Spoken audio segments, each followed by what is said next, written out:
고요. 오늘 말씀은 기다림 속의 준비라고 하는 대림절 넷째 주일 기다림 속의 준비에 대한 말씀을 전하려고 합니다. 우리가 알고 있는 창세기 말씀은 아브라함이 본토 친척 아비집을 떠나서 하나님의 약속을 이루기 위해서 큰 민족을 이루겠다라고 하는 뜻을 가지고 이동하는 아브라함의 이야기가 많이 나오고요.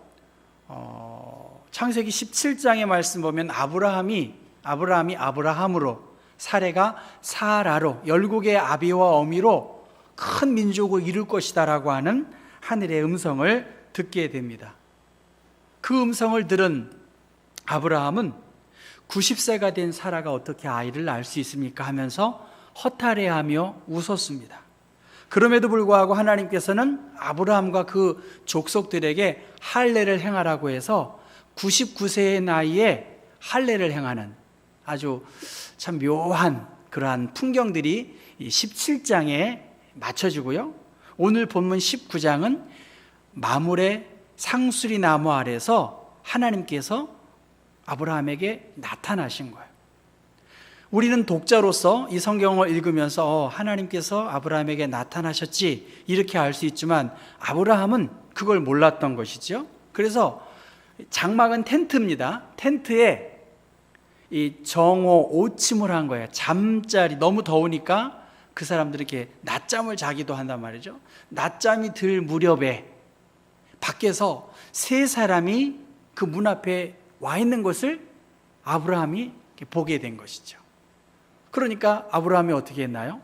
저 세 사람을 급히 달려가서 몸을 땅에 굽힐 정도로 굽히고 그냥 지나가지 마십시오.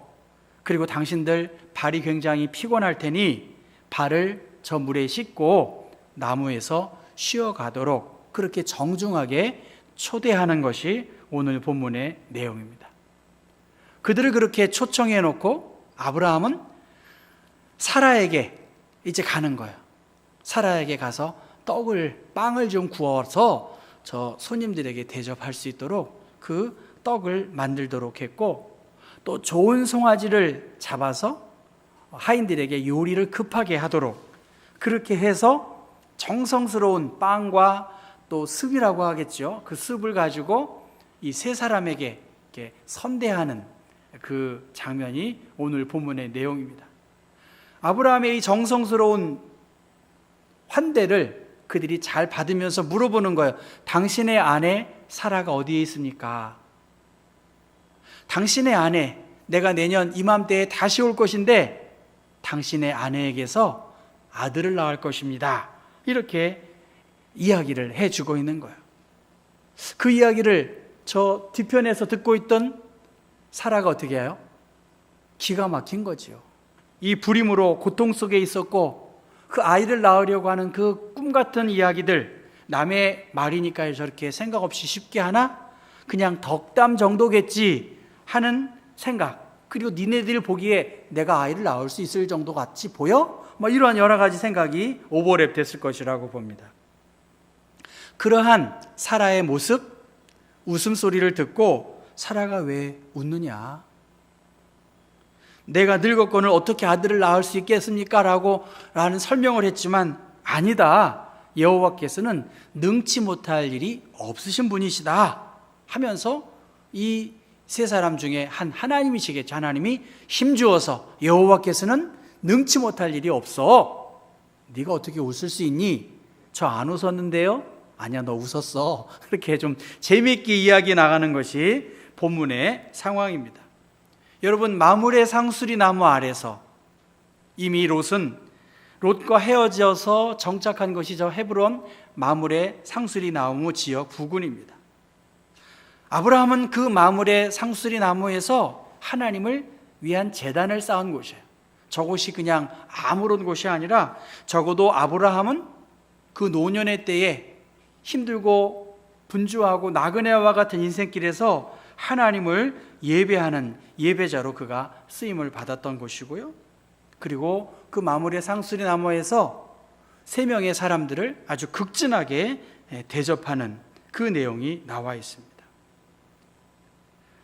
아브라함은 그가 하나님과 천사들인지 알지 못했다라고 했고, 18장 지나서 19장에 보면 그 두 천사가 소돔을 향해 간다라고 하는 것으로 봤을 때 두 사람의 천사와 한 명의 하나님이 그 아브라함에게 나타나신 것입니다. 저는 이 말씀을 보면서 이미 세 하나님의 사람들, 하나님과 천사가 이미 아브라함의 집 앞에 와 있다는 거예요. 이미 아브라함의 형편을 아시고 아브라함과 함께 하시는 하나님, 이미 낯선 사람이 그 문 밖에서 아브라함의 필요를 아신 것처럼 이 대림절을 보내면서 힘든 버거운 우리들의 삶 가운데 이미 우리 안에 와 계신 것을 우리가 볼 수 있어야 된다는 것이겠죠. 고대 근동 그 이스라엘 지역은 우리가 알고 있듯이 모래와 먼지가 많은 지역입니다. 그들의 문화 가운데 이 나그네들을 잘 대접해서 머리 숙여 인사하는 것이 일반적인 문화였습니다. 그들에게 샌들을 신어서 그 발이 굉장히 피곤한 것을 쉬었다 가게 하는 것은 굉장히 피로도 풀 수 있는 좋은 손님을 대우하는 예우법이었다고 볼 수가 있습니다. 그런데 여러분 한번 생각해 보세요. 아브라함이 한두 살 먹은 어린애가 아니에요.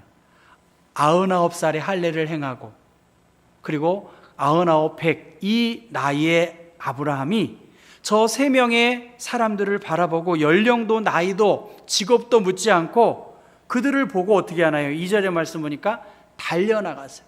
잠자리에서 졸다가 달려나간 거고요. 그리고 몸을 땅에 굽히고 아주 간곡하게 간청을 하면서 당신이 내 호의를 받아주시기를 바랍니다. 그렇게 이야기합니다.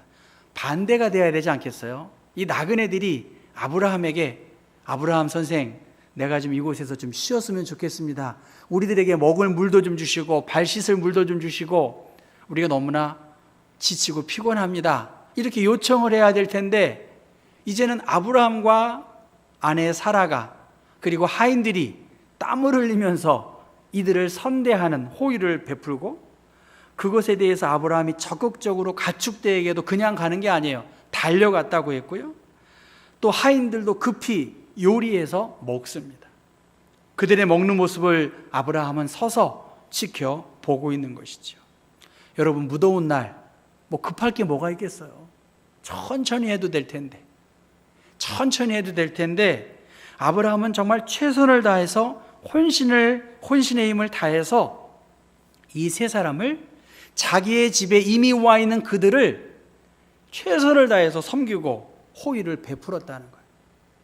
오늘 우리에게도 이미 와 계신 하나님, 이미 우리 가운데 일하시는 하나님을 우리가 어떻게 맞아들이고 그분과 더불어 친밀한 신앙의 생활을 누리고 있는지를 우리가 한번 이 아브라함의 선대하는 모습을 통해서 살펴봤으면 좋겠습니다. 형제 사랑하기를 계속하고 손님 대접하기를 잊지 말라고 이로써 부지 중에 천사들을 대접한 이들이 있었다. 부지 중에 알지 못하는 가운데에서 아브라함과 사라는 그 하인들은 저 세 명의 하나님과 천사들을 선대했다라고 히브리서에는 기록하고 있습니다. 아무런 이해관계도 없고 그냥 뙤약볕에서 지나가는 그 나그네들을 보고 혹은 그들의 범상치 아니한 그 모습을 보고 아브라함의 그 생활 속에서 아주 후하게 선대했다는 것입니다. 어떻게 그렇게 선대할 수 있었을까? 아브라함은 이미 마므레 상수리 나무에서 하나님을 예배했던 사람이에요. 그리고 그가 99세의 나이에 할례를 행함으로 피도 보고 자기의 인생의 노년의 때를 되돌아보면서 내가 어떻게 살아야 할지를, 어떻게 하나님의 백성으로 살아야 할지를 생각하지 않았겠나 우리가 추측할 수가 있습니다. 예수님은 내가 줄일 때 너희가 먹을 것을 주었고 목마를 때에 마시게 하였고 나그네 되었을 때 영접하였다. 지극히 작은 자에게 한 것이 곧 내게 한 것이라고 하는 주님의 말씀처럼 아브라함은 그 노년의 때에 자기 집에 이미 와 있는 그 손님들에게 최선을 다해서 선을 베푸는 그런 호의적인 삶을 살게 되었다는 것입니다. 이미 하나님께서는 아브라함에게 내년 이맘때에 사라가 아들을 낳을 것이다. 그리고 환대받은 그들이 내년 이맘때에 반드시 내게 돌아와서 사라가 아들을 낳을 것을 그렇게 이야기했습니다. 장차 되어질 일들에 대해서 이들은 진지하고 아주 감동적으로 소식을 전했음에도 불구하고 사라는 웃음을 참지 못할 정도로 허탈해하고 있습니다. 여러분, 아브라함도 사라도 이미 이름이 바뀐 존재고요, 그들의 신분과 생각 자체가 달라진 사람이에요. 그리고 아브라함은 특별히 할례받은 후였음에도 불구하고 사라가 웃었는데 그 웃은 사라의 모습을 보고 아브라함도 공감하지 않았겠어요? 무슨 소리야? 하고 제지하지 않은 것을 보고 오히려 하나님의 천사들은, 하나님은 그러한 아브라함에 대하여 책망하고 있었다는 것입니다. 자포자기할 수밖에 없는 그러한 현실에 갇혀 있는 그들이지만 하나님을 믿나라고 하면서 하나님의 사람들의 그 천사들의 음성을 여호와께서 능하지 못한 일이 있겠느냐 하는 자신들의 연약한 모습을 꾸짖는 그 엄중한 모습을 보고서야 그들이 특별히 사라가 두려워하는 마음을 갖게 되었다는 것입니다. 우리는 하나님을 믿어요. 그런데 얼마나 믿을까? 얼마나 믿을까? 우리 나훈아 씨가 말한 테스형 노래에서 천국은 정말 있는 거야? 그런 내용이 나와 있잖아요. 우리에게는 정말 얼마나 하나님을 향한 믿음이 있는가?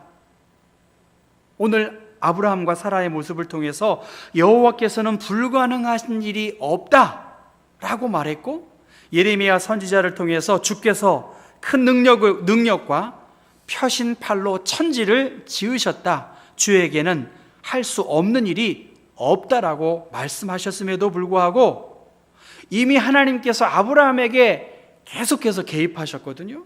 영광의 하나님으로 이미 만나주셨고, 지극히 높으신 하나님, 전능하신 하나님으로 아브라함의 삶의 고비고비마다 나타나셔서 간섭하셔서 여호와께서 어려워서 못할 일이 없음을 조금도 의심하지 않았던 그 아브라함인데, 오히려 하나님의 말씀이 선포되어지고 축복의 말로 사라에게 전달되었음에도 불구하고 사라를 제지하지 못하고 권세 있는 말을 우리가 드러내지 못하고 움츠려드는 그러한 사람들이 아닌가, 아브라함과 사라를 통해서 볼 수가 있습니다. 하나님은 능치 못할 일이 없으시다. 우리의 소원, 우리의 형편을 아시고 하나님께서 두 천사를 데리고 아브라함을 방문하신 것처럼 우리 각 사람을 방문하시고 노크하시는 거예요. 이미 아브라함의 집에 찾아오신 하나님이 말씀이 육신을 입고 이 땅에 오신 분이 예수 그리스도이시고, 그 예수 그리스도께서 세상 끝날까지 우리와 함께 하시겠다고 약속하셨는데, 다시 오실 주님을 위해서 내가 무엇을 하고 어떻게 살아가고 무엇을 준비해야 하는지 우리가 한번 기억해야 한다는 것입니다.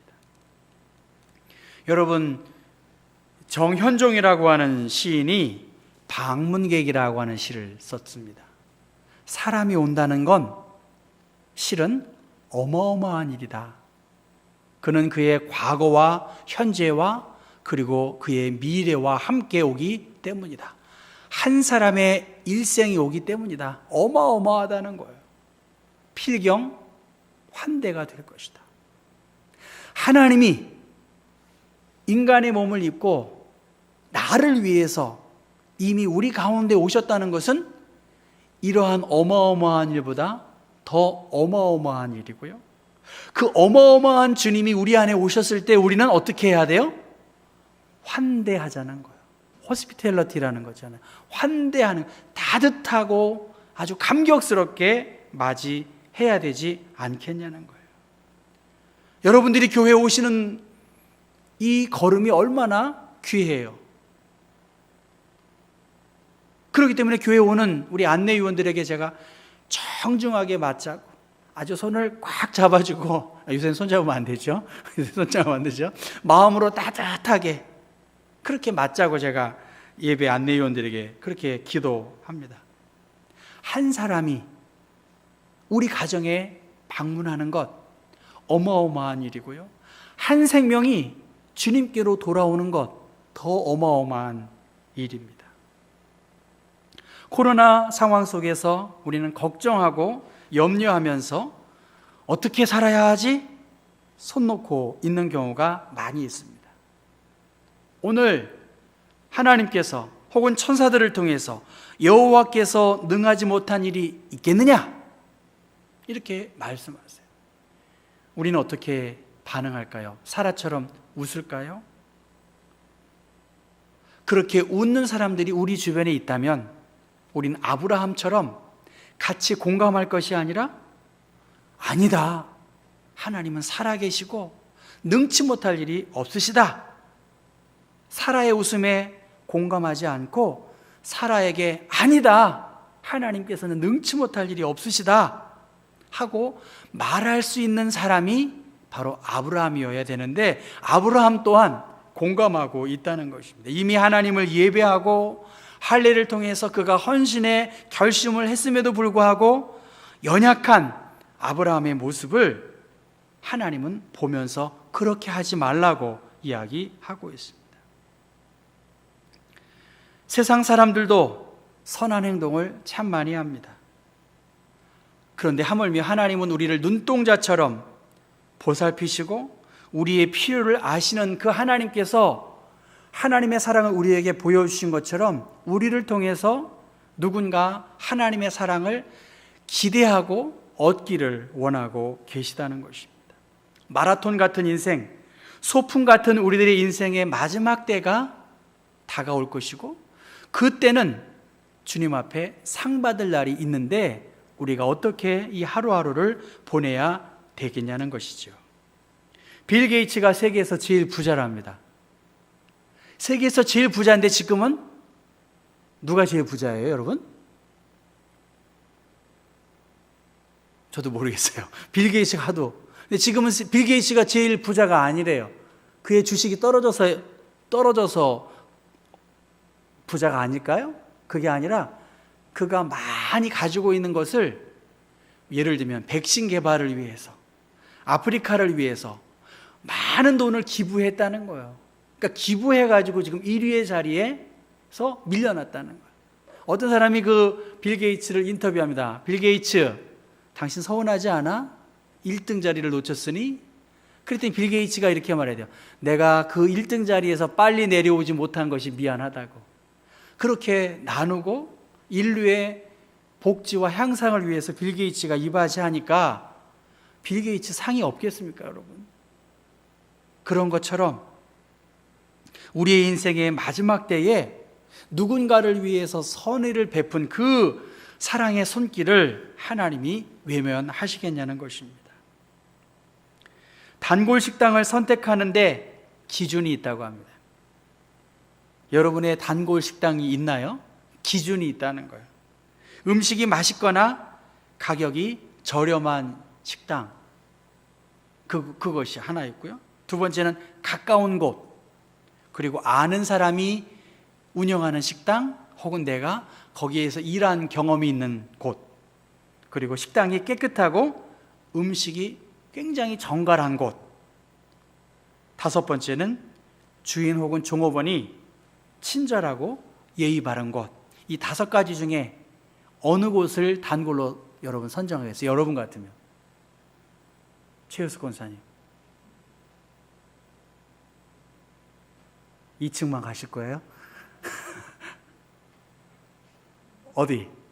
여러분 말씀하셔야 되는데.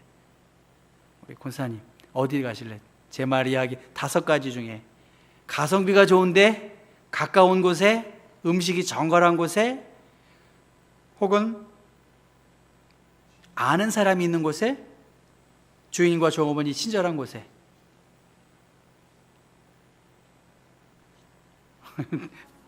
(3번) 아는 사람이 운영하는, 그냥 찍는 것 같아요 여러분. 지금 3번이 뭐예요? 예? 정갈한 곳. 정갈한 곳, 제가 아니라 이 통계 예상 정갈한 곳은 4번인데 그 4번은 7%래요. 음식이 아주 맛깔나고 정갈한 곳은 7%.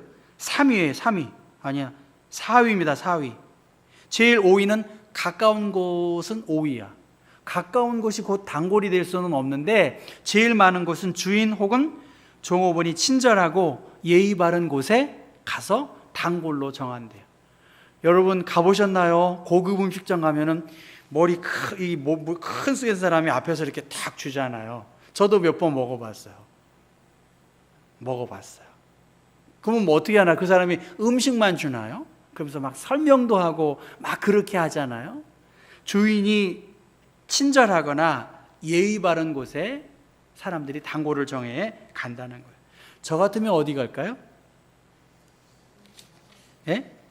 저 같으면 분위기 좋은 곳에 갈 것 같아요. 분위기 좋은 곳. 커피를 마셔도 저는 지난번에 처음에 왔는데 우리 교육자들 내가 커피 한 잔 살게요 했더니 어디 아주 그냥 조그만 곳에서 옛날 초등학교 교실 분위기의 컨셉으로 가서 커피를 마시면서 우리 교육자들이 그때 좀 많았는데 여기가 좋다고 하는데 저는 하나도 안 좋았어요. 왜냐하면 너무 답답한 곳에서 저는 좀 경치가 좋은 곳을 좋아했었거든요. 무슨 말입니까, 여러분? 가정도 그렇고 교회도 그렇고 우리의 일터도 그렇고 누군가 나를 환대해주고 정중하게 맞아주고 해주는 곳에 더 그리워하고 머물고 싶다는 것입니다. 믿음은 여러분 갑자기 어느 날 나에게 뚝 떨어지는 것이 아니에요. 누군가의 사랑, 섬김, 돌봄을 통해서 내가 혼자가 아님을 기억하고 살아가는 것입니다. 우리는 기다리죠. 주님의 오심도 기다리고 다시 오실 주님도 기다리고 누군가로부터의 좋은 소식도 기다립니다. 그런데 여러분 저는 오늘 이 말씀을 이미 아브라함과 사라의 가정에 하나님과 두 천사가 방문하신 것처럼 이미 우리 가운데 임하신 하나님, 성령님, 주님, 말씀이 우리 가운데 오신 그 하나님을 우리가 인정하고 그 하나님을 우리가 잘 서비스하고 섬겨야 한다는 거예요. 우리 주변에 많은 사람들이 있지 않습니까? 그 나그네와 같은 교회에 잠깐 왔다 가지만 그러한 사람들에게 호의를 베풀고 친절과 사랑을 베푼다고 한다면 그들이 얼마나 감사하고 믿음 안에서 살아갈 수 있겠냐는 것이죠. 우리가 지극히 인간적인 모습에서 인간적인 생각을 할 수밖에 없어요. 그러나 이미 우리 가운데 임하신 하나님, 그 하나님을 우리의 삶 속에서 더 높이는 것은 우리의 마음과 손길이 이웃을 향해서 더 섬겨주는 그러한 모습을 감당해야 되지 않겠냐는 거예요. 사라처럼, 아브라함처럼 바랄 수 없는 그 중에 있는 사람들에게 여호와께서는 능치 못할 일이 없으신 분이십니다. 우리가 다시 한번 마음을 새롭게 하고 하나님께 소원과 기대감을 가지고 꿈을 가지고 하나님을 예배하십시다. 거기에서 그냥 동조하고 하는 것이 아니라 소망 속에서 우리가 하나님을 예배해야 되지 않겠냐는 거예요. 저는 우리 교회가 우리 가운데 하나님의 사랑을 많이 서로 나누어 줬으면 좋겠어요. 제가 본 3년 정도의 경복교회의 모습은 그렇습니다. 예수의 사랑을 멀리 있는 사람들에게만 전할 것이 아니라 예수의 사랑을 지금 가장 가까이에 있는 사람에게 손 내밀고 호의를 베풀고 그들을 기쁨으로 맞이한다고 한다면 우리 경복교회의 이 성탄의 대림의 기간은 더 따뜻하고 아름다울 것입니다. 예수의 사랑을 받은 사람, 그 사랑을 받은 사람이 그 사랑을 알아서 그 사랑을 주는 거예요. 누가 먼저 해야 될까요? 내가 먼저 해야 돼요. 내가 먼저 손 내밀고 내가 먼저 마음을 열어야 하지 다른 것에 마음을 두고 있다면 저도 그런 모습을 보면 피곤하더라고요. 하나님이 이 대림절 기간 호의를 베풀라는 거예요, 여러분. 먼 데 있는 사람에게 아니라 가까이에 있는 사람, 우리가 많이 보면서도 가까이 하지 못하는 그들에게 손 내밀어 주는 그러한 모습이 이 성탄절을 통해서 하나님이 우리에게 기대하시는 것입니다. 지극히 작은 자, 그들에게 먼저 손 내민 것이 곧 내게 한 것이라고 하는 것, 무심코 지나가고 의례적인 인사, 그것이 아니라 마음이 따뜻한 온기가 느껴지는 그 손잡음을 통해서 이 대림절 기간 나에게 다가온 저 사람, 나에게 찾아온 하나님의 말씀, 나와 함께 하시는 하나님, 이건 너무나 중요한 것이기 때문에 우리가 환대해야 합니다. 바라기는 여러분, 주님을 환대하시고 우리 교우들끼리도 환대하시고 우리 교회가 정말 이 온풍기로만 따뜻해질 것이 아니라 예수님의 사랑으로 따뜻해지면 우리 교회 한번 가볼 만한 교회구나 소개하는 그러한 좋은 신앙의 공동체가 되어질 수 있도록 여러분 더 나그네와 같은 그러한 사람들을, 희망 없고 소망 없는 그러한 사람들에게 여호와의 함께하심, 여호와의 능력이 그들과 함께할 것을 기대하고 손잡아 주시는 그러한 따뜻한 성탄의 기간을 보내실 수 있기를 주님의 이름으로 부탁합니다. 기도하겠습니다. 예수의 넓은 사랑을 어찌다 말하랴. 주 사랑 받은 사람만 그 사랑 알 수 있다고 주님께서 말씀하셨습니다. 사람이 온다는 것 어마어마한 일이다 라고 한 것처럼 하나님이 이 땅에 내려오셨고 우리의 마음 가운데, 우리의 삶 가운데, 우리의 눈물 가운데, 우리의 소원 가운데 함께 하심을 알고 여호와께서는 능치 못할 일이 없음을 우리가 확신하고 이 믿음 가운데 소망 없고 절망하고 염려하는 우리의 주변의 사람들에게 손 내밀고 주님의 온기를 전할 수 있는 따뜻한 성탄의 기간을 보내게 하여 주옵소서. 예수 그리스도의 이름 받들어 기도합니다. 아멘.